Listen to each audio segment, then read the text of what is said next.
నిన్న సాయంత్రం 5 గంటల సమయంలో ఉయ్యాలవాడ నందు నాగరికం చెందినటువంటి గౌసు తన ఆటో నడుపుకుంటూ జీవిస్తూ ఉంటాడు. నిన్న సాయంత్రం 5 గంటల సమయంలో ఫర్జానా అనే ఆమె వచ్చి ఇక్కడ ఇంటి కిరాయి కొరకు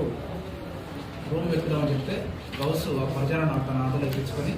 ఉయ్యాలవాడకి వెళ్ళి ఉయ్యాలవాడ నందు కిరాయి గురించి వెతుకుతుంటే అదే సమయంలో అక్కడ ఆడుకుంటున్నటువంటి ఇద్దరు పిల్లలు సిద్ధు, సుజిత్ అంకుల్ మేము కూడా వచ్చి ఆడ ఇల్లు కిరాయికునే చూపిస్తామని చెప్తే ఆయన మంచి ఉద్దేశంతో ఆ ఇద్దరు పిల్లలు కూడా తన డ్రైవర్ సీట్ పక్కన కూర్చొని పెట్టుకొని కొంచెం దూరం ఇల్లు వెతుకుతుండగా అంతలోనే ఆ పిల్లల తండ్రి చూసి ఆ పిల్లల్ని ఆటో దగ్గరికి ఎక్కినామని మందలించడంతో ఆ పిల్లలు ఆటో దిగి వెళ్ళి తన తండ్రి దగ్గరకు చెప్పడం జరిగింది. ఆ క్రమంలో ఆ పిల్లల తండ్రి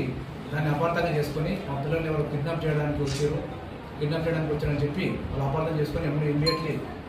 కొంతమంది మీడియా మిత్రులకు అదేవిధంగా పోలీసులను కూడా రావడం జరిగింది.